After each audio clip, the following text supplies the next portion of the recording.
So guys, నిన్న Thangalaan movie చూశాను అనమాట. సినిమా అయితే మస్తు ఉంది. ఫస్ట్లో కొంచెం ల్యాగ్గా అనిపిస్తుంది, కానీ తర్వాత పీక్స్ తీసుకెళ్ళి కూర్చోబెడతారు. చాలా బాగుంది సినిమా అయితే ఫస్ట్లో అర్థం కాలేదు నాకు కూడా. తర్వాత బాగా ఏం తీసాడు అనిపించింది.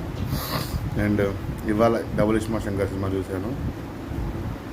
తెలిసిందే కదా, ఇంకా అంటే కొన్ని రివ్యూలు యూట్యూబ్స్లో కూడా ఏంటంటే కొన్ని రివ్యూలు నమ్మచ్చు, కొన్ని రివ్యూలు నమ్మలేము. ఇప్పుడు మిస్టర్ బచ్చన్ సినిమా ప్రీమియర్ షోకి వెళ్ళాను నేను. నాకు మా ఫ్రెండ్స్ పిచ్చ నచ్చింది, మా గ్యాంగ్ మొత్తం. థియేటర్ మొత్తం నవ్వులు, మామూలు నవ్వులు కాదు. ఇప్పుడు నిన్న తంగళంకి వెళ్ళాము, నేను మా ఫ్రెండ్స్ కలిసి. నిన్న కూడా ప్రతి ఒక్కళ్ళు చాలా ఏకరాగ్రతగా సినిమాని చూస్తున్నారు.